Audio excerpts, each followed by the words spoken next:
నమస్తే, నేను Sujatha. Welcome to master key TV. ఇది సామాన్యుడి స్వేచ్ఛకు సంకేతం. ఇక డీటెయిల్స్ చూస్తే బీజేపీ రాష్ట్ర అధ్యక్షుడు మంత్రి కిషన్ రెడ్డి ఆధ్వర్యంలో పతాది పరుల సమావేశాన్ని హైదరాబాద్ బీజేపీ పార్టీ ప్రధాన కార్యాలయంలో ఘనంగా నిర్వహించారు. ఈ కార్యక్రమంలో కిషన్ రెడ్డి మాట్లాడుతూ కాంగ్రెస్ పార్టీపై తీవ్ర విమర్శలు చేశారు. సీఎం రేవంత్ రెడ్డి అధికారంలోకి వస్తే బీఆర్ఎస్లో జరిగిన అన్యాయాల మీద చర్యలు తీసుకుని వాళ్ళందరినీ జైల్లో పెట్టిస్తానని చెప్పి ఇప్పటి వరకు ఎటువంటి చర్యలు తీసుకోలేదన్నారు. ఎన్నికల ప్రచారంలో గ్రామాలు తిరుగుతూ అసెంబ్లీలు తిరుగుతూ ప్రతి ఎమ్మెల్యే మీద ప్రతి మంత్రి మీద అనేక రకాల ఆరోపణలు చేశారు. నేను అధికారంలోకి వస్తే, కాంగ్రెస్ పార్టీ అధికారంలోకి వస్తే వీళ్ళందరూ కూడా జైల్లో ఉంటారు అని చెప్పి బీఆర్ఎస్ ఎమ్మెల్యేల మీద మంత్రుల మీద అనేక రకాల ఆరోపణలు చేశారు. నేను అడుగుతా ఉన్నాను ఈరోజు ముఖ్యమంత్రిని, ఏమైపోయింది నేను అడుగుతా ఉన్నాను. ఏ మంత్రి మీద చర్యలు, మాజీ మంత్రి మీద చర్యలు తీసుకున్నారు, ఏ ఎమ్మెల్యే మీద చర్యలు తీసుకుంటున్నారు అంటే కాంగ్రెస్ పార్టీ బీఆర్ఎస్ పార్టీ మళ్ళీ కుమ్ముక్కాయరా ఈరోజు ఆలోచన చేయాల్సిన అవసరం. ఎందుకు మీరు ప్రతి ఎమ్మెల్యే మీద అనేక రకాల ఆరోపణలు చేశారు. నేను అధికారంలోకి వస్తే అందరూ జైల్లో ఉంటారని చెప్పాడు రేవంత్ రెడ్డి గారు. మరి ఏమైతే అడుగుతాము, ఎందుకు చర్యలు తీసుకోవడం లేదు రేవంత్ రెడ్డి అంటే మీరు బీఆర్ఎస్ ఒకటేనే కదా. కాబట్టి ఖచ్చితంగా ఈ రోజు ఏదైతే ఈ రాష్ట్రంలో గత 5-6 సంవత్సరాలుగా జరిగినటువంటి భూములకు సంబంధించినటువంటి లావాదేవీల మీద ఏదైతే ప్రభుత్వ పరంగా ఒకటి, పార్టీ పరంగా ఒకటి ఈరోజు దర్యాప్తు చేస్తూ మీ భూములు రిజిస్ట్రేషన్ క్యాన్సల్ చేస్తాము, మీకు ఆక్యుపెన్సీ సర్టిఫికెట్ ఇవ్వము అని అనేక మందిని పిలిపించి ఏదైతే మరి గంధాలకు తెరలేపుతుందో కాంగ్రెస్ పార్టీ, దీనిపైన ఖచ్చితంగా భారతీయ జనతా బీఆర్ఎస్ నేతలను ప్రజలు తరిమివేసినా బుద్ధి రాలేదని కాంగ్రెస్ నేత అద్దంకి దయాకర్ అన్నారు. కాంగ్రెస్ నేతలపై ఇష్టం వచ్చినట్లు వ్యాఖ్యలు చేస్తే చూస్తూ ఊరుకోమని హెచ్చరించారు. కొట్లాడినట్టు నటిస్తే మీరు అందరు వెనక కూర్చొని బిచ్చగాళ్ళ లెక్క అడక్క తిన్న సన్నాసులు. మీరు ఎవడైనా సరే మాట్లాడేటో తలతిక్క సన్నాసిగాళ్ళు. సిగ్గు లజ్జ లేకుండా లక్షల కోట్లు దోంచుకొని ఇంకా మీకు కోపాలు వస్తాయి. ప్రజలు చెప్పులు తీసుకొని తన్నే రోజులు భవిష్యత్తులో ఉన్నాయని తెలియదా మీకు? బహిరంగ సభలు చూడంగానే లేకపోతే ప్రభుత్వ తీరు చూడంగానే మీకు పిచ్చి లేచిపోతున్నది. ఎర్రగడ్డకో ఆ వైజాగ్కో పోండి సన్నాసులారా, గుంపు కట్టుకొని పోరి. ఇలా నేను అంటున్నా, మీ అక్రమాలకు ఆగడాలకు ప్రజలు శిక్ష వేయబట్టి మీరు తగ్గింది. కానీ లేకపోతే మూడోసారి మీరు అధికారంలోకి వస్తే పరిస్థితి, రాష్ట్ర పరిస్థితి ఏంది, ఇక్కడ ప్రజాస్వామ్యం పరిస్థితి ఏందో అందరికి తెలుసు. కాబట్టే మీరన్న దానికంటే 100 మాటలు ఎక్కువ అనగల శక్తి కాంగ్రెస్ కార్యకర్తలకు, కాంగ్రెస్ నాయకులకు ఉన్నది. ఈ మౌనం కేవలం ప్రభుత్వం వచ్చింది ప్రజల కోసం మనం ఆలోచించాలనే ఉద్దేశంతోనే తప్పితే చివరికి ముఖ్యమంత్రి సైతం స్పందించినా మీకు సిగ్గులద్దలేకపోయా. ఇంకా పనికిరాని పిచ్చి మాటలు, పిచ్చి ప్రేలాపనలు. మిమ్మల్ని చెప్పులు తీసుకొని డిప్యూటీ సీఎం అంజద్ బాషాపై కడపలో వస్తున్న ఆదరణను చూసి ఓర్వలేక ఆయన పైన విమర్శలు చేస్తున్నారని వైఎస్ఆర్సీపీ జిల్లా అధ్యక్షురాలు పద్మజ రెడ్డి అన్నారు. కడప జిల్లా పట్టణ వైఎస్ఆర్సీపీ ఆఫీస్ పార్టీ కార్యాలయంలో ఆమె మాట్లాడుతూ అంజద్ బాషాపై టీడీపీ ఇన్ఛార్జ్ మాధవరెడ్డి చేసిన వ్యాఖ్యలను తీవ్రంగా ఖండించారు. టీడీపీ ప్రభుత్వం హయాంలో కడపలోని ఏ అభివృద్ధి కార్యక్రమాలు చేశారనేది మీరు నిరూపించాలని ప్రశ్నించారు. తెలిసి మీ మామ రాజగోపాల్ రెడ్డికి తెలుసు అభివృద్ధి ఏం చేసింది. ఒకసారి మాట్లాడేటప్పుడు నోరు అదుపులో పెట్టుకొని మాట్లాడమని కోరుతున్నాము. 2014లో మీ చంద్రబాబు నాయుడు 9 సంవత్సరాలు సీఎంగా ఉన్నాడు. ఏమి అభివృద్ధి చేసినారో మీరు మాకు చెప్పాలా? అంజద్ బాషా అన్నను విమర్శించే హక్కు కానీ అర్హత కానీ నీకు లేదు. అంజద్ బాషా అని మాట్లాడే నీ ఏకవచనంతోనే నీ ఇది ఎంత ఇదైపోతుంది. నీ సంస్కారం, కుసంస్కారానికి నిన్నందరూ ఏలెత్తి చూపిస్తాడారు. నీకు ఏమన్నాడు? బుడబుడకలు అంటే సంక్రాంతికి ఒకసారి వచ్చాను బుడబుడకలోడు అన్నాడు. కానీ వాళ్ళ కులాన్ని ద్వేషించలేదు.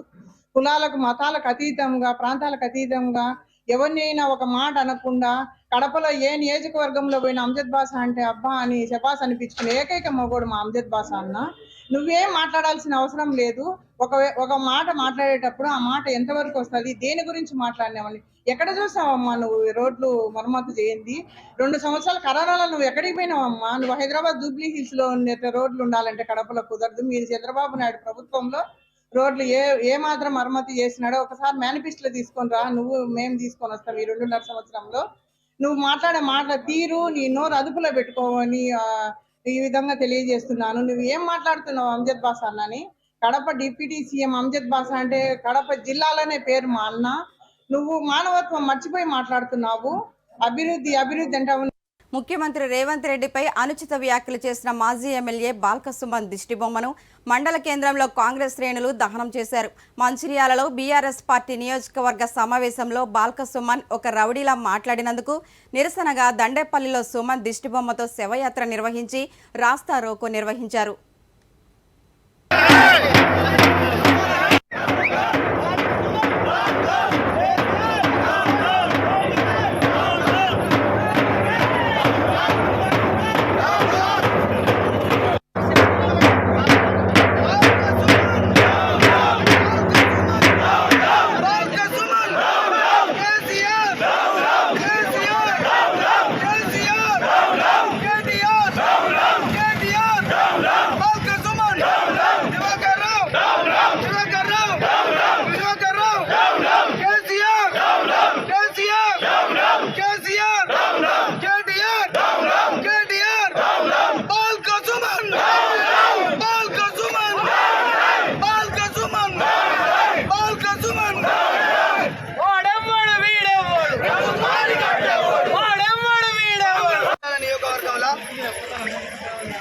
రావు గారు ఎమ్మెల్యే ఇచ్చిండు. ఈ రాష్ట్రంలోనే అత్యధిక మేయర్తో గెలిచినటువంటి అసెంబ్లీ నియోజకవర్గానికి వలసవాది బాల్క సుమన్ అనేటువంటి ఇక్కడికి వచ్చి ఇలా కాంగ్రెస్ ప్రభుత్వం నాయకుడిని మా కాంగ్రెస్ పార్టీ పెద్దలు రేవంత్ రెడ్డిని మాట్లాడుతున్నారు సార్. ఎంతవరకు సార్ సార్ తరిమి కొడతాం బాల్క సుమన్. తెలంగాణ సీఎం రేవంత్ రెడ్డిపై బీఆర్ఎస్ పార్టీ జిల్లా అధ్యక్షుడు బాల్క సుమన్ చేసిన వ్యాఖ్యలను మంచిర్యాల ఎమ్మెల్యే కొక్కిరాల ప్రేమ్సాగర్ రావు తీవ్రస్థాయిలో ఖండించారు. ఈ మేరకు మంచిర్యాల బ్లాక్ కాంగ్రెస్ అధ్యక్షులు పూదరి తిరుపతి ఆధ్వర్యంలో కాంగ్రెస్ పార్టీ శ్రేణులు మంచిర్యాల పోలీస్ స్టేషన్లో ఫిర్యాదు చేశారు. ఈ కార్యక్రమంలో జిల్లా కాంగ్రెస్ పార్టీ మహిళా అధ్యక్షురాలు పేట రజిత, పట్టణ మహిళా అధ్యక్షురాలు గజ్జల హేమలత, పట్టణ మైనార్టీ అధ్యక్షులు నజీర్ పాల్గొన్నారు. మేము కంప్లైంట్ ఇవ్వడం జరిగింది. ఏదైతే బాల్క సుమన్ ఏమనుకుంటున్నాడంటే ఇప్పటికి నేను అధికారంలో ఉన్నానే ఒక గర్వం అంటే గర్రతోనే ఉన్నాడు. అధికారం వేయింది అనే మరి పిచ్చెక్కిందో కూడా అర్థమైతలేదు. అవి పిచ్చెక్కిన మాటల్లాగా అనిపిస్తున్నాయి. చెప్పులేపి మరి అంటే ఏదైతే బాల్క సుమన్ గౌరవ ముఖ్యమంత్రి శ్రీ రేవంత్ రెడ్డి గారిని అనరాని భాషలో చెప్పుల గురించి మాట్లాడాడు కాబట్టి ఖచ్చితంగా నేను నిర్ద్వందంగా ఖండిస్తున్నాం. దీంతోపాటు తప్పకుండా నీ చిత్తశుద్ధి నీకు శుద్ధి జరుగుతుంది. దీనికి ఎక్కడికి పెట్టావు నువ్వు ఎక్కడ తిన్నా కూడా నిన్ను దొరకబట్టి మా కాంగ్రెస్ పార్టీ కార్యకర్తలు ప్రజలు నిన్ను ఖచ్చితంగా శిక్షిస్తారు. ఏ రకమైన సందేహం లేదు. రేపటి నుంచి నువ్వు ఎక్కడ తిరుగుతావు మేము చూస్తాం. మా జిల్లాలకి రావాలి. జిల్లాలకు వచ్చినప్పుడు నువ్వు తిరిగినప్పుడు నీకు శాస్తి జరుగుతుంది. నువ్వు చేసిన బీఆర్ఎస్ పార్టీ సమావేశంలో జిల్లా అధ్యక్షుడు బాల్క సుమన్ తెలంగాణ ముఖ్యమంత్రి గౌరవనీయులు రేవంత్ రెడ్డి పైన ఇష్టానుసారంగా మాట్లాడినది ఖండిస్తూ ఉన్నాం. ఎందుకంటే విచక్షణ రహితం కోల్పోయి ఇది పూనకం వచ్చినట్టు దేవుడు వచ్చినట్టు చేసి ఇష్టం వచ్చినట్టు ఆ మీటింగ్లో ఆ అవాకులు చెవాకులు వెళ్తే ఆ ముందటున్న డయాస్ మీద ఉన్నోళ్ళు కూడా చేయనే పరిస్థితి ఉన్నది. పదవులు అస్తైపోతాయి. పదవులు అనుభవించుడు తెలుసు. రోజు గౌరవ ముఖ్యమంత్రి సీఎం రేవంత్ రెడ్డి గారి పైన అనుచిత వ్యాఖ్యలు చేసినందుకు బాల్క సుమన్ ఆయన ఒక జిల్లా అధ్యక్షుడు అయినా కూడా ఆయన గౌరవం లేకుండా ఒక కార్యకర్తల మీటింగ్ అని పెట్టి కార్యకర్తలకు ఒక సందేశం ఇవ్వడానికి పెట్టిండో లేకపోతే సీఎం తిట్టడానికి పెట్టిండో మాకైతే అర్థమైతే లేదు. కాకపోతే దానివల్ల మీకు మైనసే కానీ ఇక్కడ ప్లస్ అనేది ఏమి లేదు. తిట్టడం అనేది అందరికీ వస్తుంది, మాకు వస్తుంది. మేము మా ఆడవాళ్ళు తలుచుకుంటే ఏమవుతుంది అనేది మీకు దాదాపు ఒకసారి మేము చూపించినాము. ఒక అధికార రోజు బాల్క సుమన్ టీఆర్ఎస్ పార్టీ జిల్లా అధ్యక్షుడు సీఎం ముఖ్యమంత్రి మన రేవంత్ రెడ్డి గారి పైన అనుచిత వ్యాఖ్యలు అసభ్య పదాలతో దాన్ని దూషించడం జరిగింది. తనకు ఇష్టం వచ్చిన రీతిలో మాట్లాడడం జరిగింది. దానిని మేము తీవ్రంగా వ్యతిరేకిస్తూ పెద్దలు ప్రేమ్సాగర్ రావు గారు, మంచిర్యాల శాసనసభ్యులు, జిల్లా కాంగ్రెస్ పార్టీ అధ్యక్షుడు సురేఖమ్మ గారి నాయకత్వంలో ఈ రోజు మంచిర్యాల ఎస్హెచ్ఓ గారికి మేము బాల్క సుమన్ పైన మేము కంప్లైంట్ ఇవ్వడం జరిగింది. చట్టరీత్యా అతని చర్యలు తీసుకోవాలని చెప్పి మేము మంచిర్యాల పోలీసు వాళ్ళని కోరుతున్నాం. చెన్నూరు మాజీ శాసనసభ్యులు ఏఐసిసి ప్రధాన కార్యదర్శి కేసీ వేణుగోపాల్ ముఖ్యమంత్రి రేవంత్ రెడ్డి సమక్షంలో BRS Peddapalli MP Venkatesh, TDP board మాజీ సభ్యుడు మన్న జీవన్ కాంగ్రెస్లో చేరారు.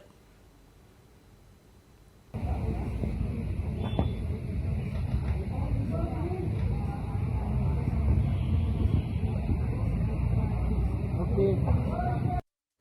ఫిబ్రవరి 7న మాతా రమాబాయి అంబేద్కర్ 126వ జయంతిని ఆల్ ఇండియా అంబేద్కర్ యువజన సంఘం రంగారెడ్డి జిల్లా కమిటీ ఆధ్వర్యంలో చేవెళ్ల అంబేద్కర్ జీవన్లో నిర్వహించనున్నట్లు పిఏసిఎస్ చైర్మన్ ప్రతాప్ రెడ్డి తెలిపారు. ఈ కార్యక్రమంలో జరిగే అవగాహన సదస్సు కరపత్రాలను ఆయన విడుదల చేశారు. అనంతరం మాట్లాడుతూ ప్రపంచ మేధావి భారతరత్న రాజ్యాంగ నిర్మాత బాబాసాహెబ్ అంబేద్కర్ చేసిన ప్రతి పోరాటంలో మాతా రమాబాయి అంబేద్కర్ త్యాగం ఉందని కొనియాడారు.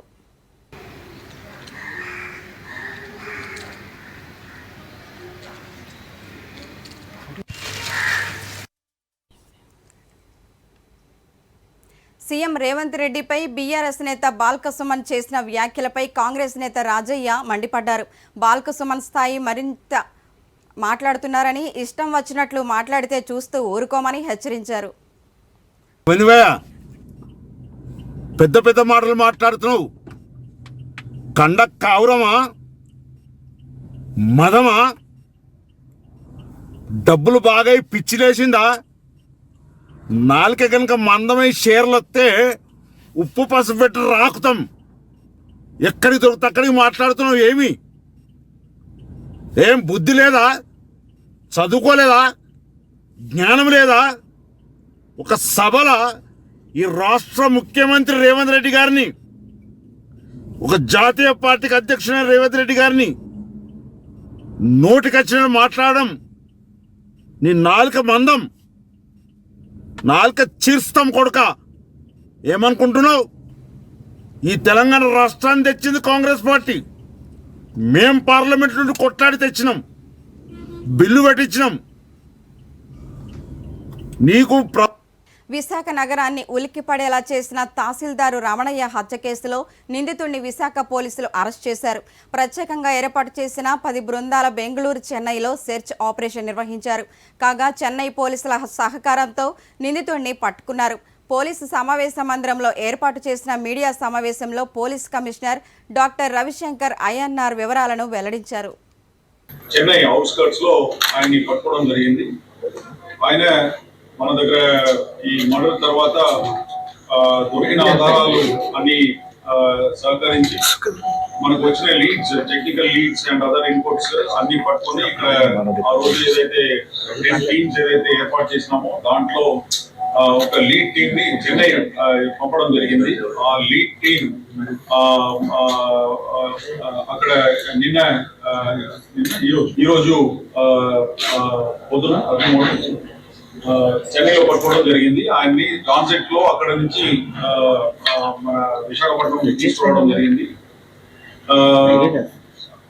కొంతమంది లాస్ట్ ప్రెస్ మీట్ లో ఏం అడిగారంటే ఇక్కడ నుంచి ఎలా పారిపోయారని చెప్పి అడగడం జరిగింది. దాంట్లో ఏమైందంటే మన ఎయిర్పోర్ట్ లో మేము మాకు వచ్చిన సమాచారం, అంటే ప్రాథమిక సమాచారం మేరకు ఆ రోజు అడగడం జరిగింది. ఎక్కడ మన ఎయిర్పోర్ట్ లో కొన్ని ఆయన పేరు చాలా పెద్ద పేరు, అంటే మురారి సుబ్రహ్మణ్యం గంగా రావు.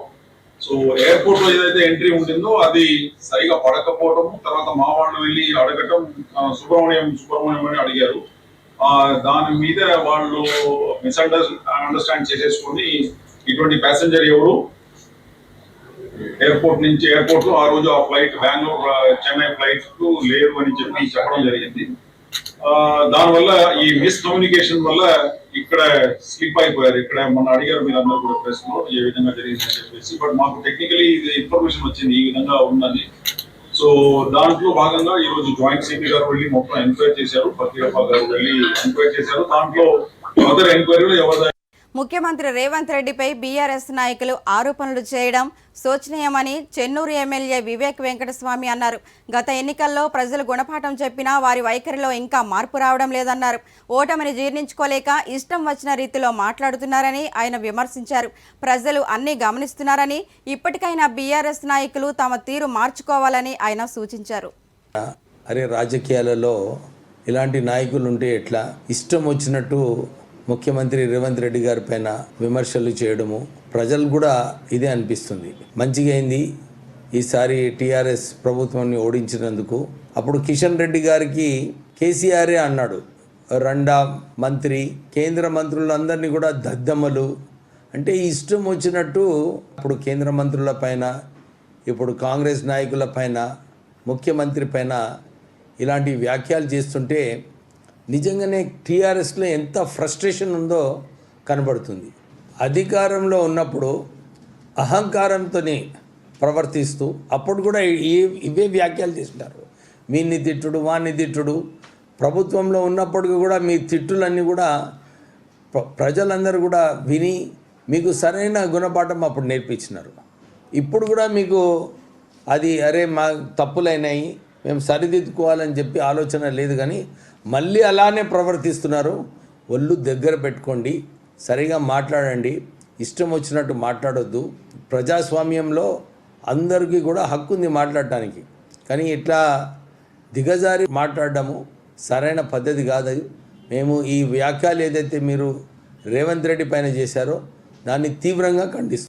ఇవి బులెటిన్ అప్డేట్స్. మరిన్ని అప్డేట్స్తో మళ్ళీ కలుద్దాం. చూస్తూనే ఉండండి మాస్టర్ టీవీ. ఇది సామాన్యుడి స్వేచ్ఛకు సంకేతం.